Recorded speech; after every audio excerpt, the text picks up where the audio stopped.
Good morning বন্ধুরা, সকালে সবাইকে আশা করছি সবাই ভালো আছে। দেখো যেটা হচ্ছে লাউ। আজকে লাউ দিয়ে ঝাঁটি মাছ তোমাদের করে দেখাবো। খেতে কিন্তু দুর্দান্ত লাগে, একটু শেখালে হলেও খেতে কিন্তু বেশ পুরো ঠাকুমা দিদিমার স্বাদকেও হার মানাবে। তো সঙ্গে থাকো, পুরো ভিডিওটা দেখতে থাকো। তো এখানে অনেক মাছের মধ্যে এই যে ল্যাটা মাছ বা ঝাঁটি মাছ যেটাই বলে থাকো না কেন, ওই যে ওখানে আছে। তো ওগুলো এখন তুলে নেবো। তুলে আসতেই চাইছেন, জল সব ফেলে দেওয়া হয়েছে, একদম তাজা মাছ। দেখো এই লাউটা আমি বানিয়ে নিয়েছি, আমি বানালাম বলে দেখাতে পারলাম না। মা হচ্ছে এখন লঙ্কাগুলো চিড়ে দিচ্ছে। তো হচ্ছে এখানে কলমি শাক আছে, কলমি শাকটা একদম বলে লোকাল। তো ভাজা করবো এখন। আর আমাদের এখানে এত বৃষ্টি হচ্ছে, একদম কি বলবো, আর পাড়াতে ইচ্ছে হচ্ছে না পাকা টাকা। তো তোমাদের হচ্ছে জানলা দিয়ে আমি দেখাচ্ছি, এটা আমাদের হচ্ছে লাউ গাছ। এই লাউ গাছ থেকে কিন্তু লাউ নেইনি, ওই লাউটা আমাদের কেনা লাউই। সত্যি কথা, একদম কাছে থেকে তোমাদের দেখাতে পারছি না, এত বৃষ্টি হচ্ছে। এই দেখো একদম পুরো জল। এটা আমাদের ঘরের সামনে, তো যেখানে গাড়িটাও একদম পুরো ভিজছে। তো হচ্ছে দেখতেই পাচ্ছ কিরকম ঝিরিঝিরি বৃষ্টি পড়ছে। আম গাছ, ওটা আমাদের নারকেল গাছ, বেগুন গাছ, ড্রাগন গাছ সব আছে ওখানে। তো সঙ্গে থাকো, পুরো ভিডিওটা দেখতে থাকো। তো এখানে হচ্ছে এখন কড়াইটাও বসিয়ে দিয়েছি। হচ্ছে মাছগুলো ভেজে নেবো আমি। কড়াইতে আগে তেল দিয়ে নিই, তারপরে তো হচ্ছে তেল দেওয়ার আগে আমি একটু গোটা জিরে ভেজে নিচ্ছি। তো এরকম করে লাউ শাটি রান্না করলে কিন্তু সেকালে ঠাকুমা দিদিমাদের কথা মনে পড়ে যাবে। আর দিচ্ছি একটু রাঁধুনি। এই রাঁধুনির সেন্টটা কিন্তু মাছের ঝোলে বেশ ভালো লাগে আমার। তো তোমাদের কার কার ভালো লাগে অবশ্যই কমেন্ট করে জানিও। এটা হয়ে গেছে, নামিয়ে নেব।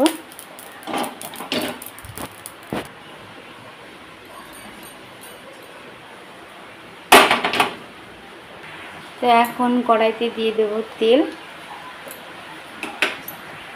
তো তোমাদেরকে তো আমি ওখানে শাটি মাছগুলো মানে ল্যাটা মাছগুলো আমি দেখালাম। তো হচ্ছে আমি কাটা দেখাতে পারিনি তোমাদেরকে, কারণ নিজে কাটলাম বলে। তো খুব বৃষ্টি হচ্ছে এখানে, অন্ধকার। মাছগুলো নাকি ভেজে নিই।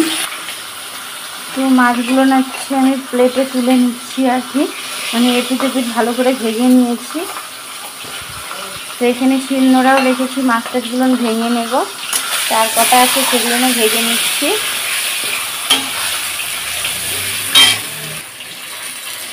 তো মাছ টাছগুলো কিছুটা আধা ভাঙা করে রেখেছি।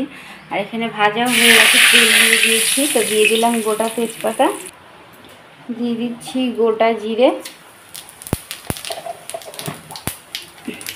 বন্ধুরা বাটাবাটির কিন্তু খুব একটা ঝামেলা নেই। তো এই যে আদাটা রেখেছি, আদাটাকে আমি এটার সঙ্গে একটু পেস্ট করে নেব। রাঁধুনিটা আর সেটা মানে জিরেটাকে হালকা একটু কাঠখোলায় ভেজে নিয়েছি। তো শিলনোড়াটা দিয়ে মাছগুলো আধ ভাঙা করে দিয়েছি কিছুটা, আর কিছুটা আছে। তো সেগুলো না একদম ভেঙে চুরে দেব। তো যারা গোটা পছন্দ করো অবশ্যই গোটা দেবে। তো জিরা তেজপাতাটা লাল হওয়ার পরে কাঁচা লঙ্কাটা এখানে আন্দাজ মতন লবণ দিয়ে দিচ্ছি লাউটাতে। এখন এই পুরো লাউটা একটা গোটা লাউই এর মধ্যে দিয়েছি, তো পুরোটাই দিয়ে দিলাম।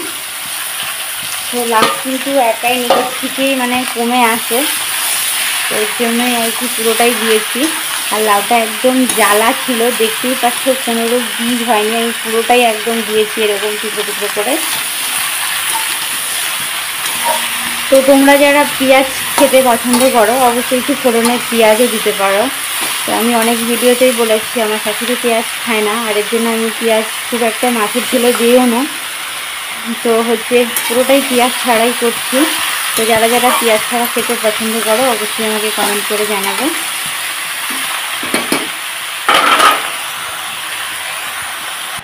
তো এইটা এখন একটু পেস্ট করে নেব, মানে শিলনোড়ায় বেটে নেবো এটাকে।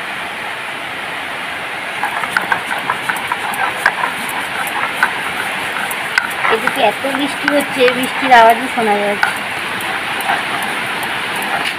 তো পেস্ট করা হয়ে গেছে, এখন তুলে নেব। তো দেখতেই পাচ্ছ এখানে আদা জিরে রাঁধুনি আমি পেস্ট করে নিয়েছি। আর এখানে এই যে লাউ দিয়ে দেখো জল উঠছে, লাউ দিয়ে কিন্তু জল উঠবেই অবশ্যই, যদি সেটা জালি হয় আরও বেশি ওঠে, মানে জ্বালা যদি হয় তো কোনো ব্যাপার নেই। এই যে দেখো আমি বড় বড় করে টুকরোগুলোর জন্য করেছি। যাতে কিছু খুঁজে পাওয়া যায়। আর কতটা লাউ আমি দিয়েছিলাম, প্রায় 1 কড়াইয়ের কাছাকাছি হচ্ছিল না, তখন আর ছিল না এমন ব্যাপারটা, নাড়তে পারছিলাম না। আর এখন দেখো কমে কতটুকু হয়ে গেছে। তো এখানে আমি যে কটা লঙ্কা দিয়েছি চিড়েই দিয়েছি, 1 চামচের মতো হলুদ দিয়ে দিলাম। এখন হলুদটাকে দিয়েও ভালোভাবে নাড়াচাড়া করে নেব।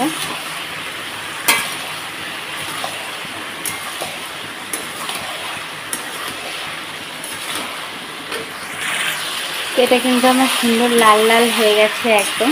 এখন এর মধ্যে আমি কী করবো, এই যে মাছগুলো যে সব আদা ভাঙা করে রেখেছি এগুলো সব দিয়ে দিলাম এর মধ্যে। এখন এটাকে ভালোভাবে নাড়াচাড়া করে নেব, তাতে ভালো সেন্ট হবে আর কি।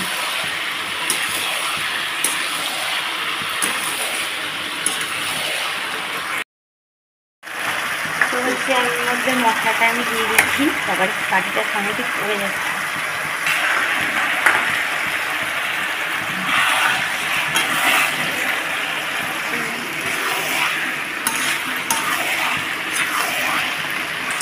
তো এটা আমার একদম কষানো রেডি, সাইড দিয়ে তেল থাকছে।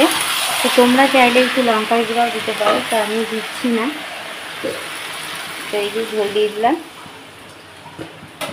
খুব একটা ঝোলও না খুব একটা না, একদম মাখা মাখা করবো। তো যেহেতু ওটা আমার ভাজা ছিল মশলাটা, এই বলে আমি একটু বেশি কষাইনি। তো পুরো টকবক করে ফুটছে আমার তরকারিটা, দেখো একদম। তো রেডি হয়ে গেছে। একটা আমি ল্যাটা মাছের পিস গোটা রেখেছি, ওটা ভাঙিনি, ওটা আমি আমার সোনাকে খাওয়াবো। ও আর কি বোঝে না যে কোনটা ছাটি মাছ কী, ও সব মাছই মানে জোর করে খাওয়াই বলে, মানে মাছ এতটা পছন্দ নেয় তবুও। তো ভিডিওটা যদি ভালো লেগে থাকে অবশ্যই লাইক শেয়ার কমেন্ট করতে ভুলবে না। চ্যানেলটা যদি নতুন হয় সাবস্ক্রাইব করতে ভুলবেন না। এখন ঝোলটাকে আমি নামিয়ে দেবো। তো এই যে পুরো লাউ তরকারি আমি নামিয়ে নিয়েছি একদম। তো ভিডিওটা যদি ভালো লাগে অবশ্যই লাইক শেয়ার কমেন্ট করতে ভুলো না, চ্যানেলটা সাবস্ক্রাইব করতে ভুলো না, প্লিজ রিকোয়েস্ট করে বলছি। তো তোমাদের ভালোবাসায় আমার 1000 সাবস্ক্রাইব পূরণ হয়েছে। তোমাদের ভালোবাসা পেলে আমি আরও দূরে যেতে পারবো। তো প্লিজ প্লিজ তোমরা আমাকে ভালোবাসা দিলে আমি তোমাদেরকে ভালোবাসা দেবো। মা ফোনে কথা বলছে, সেটাই শোনা যাচ্ছে। Bye, tata.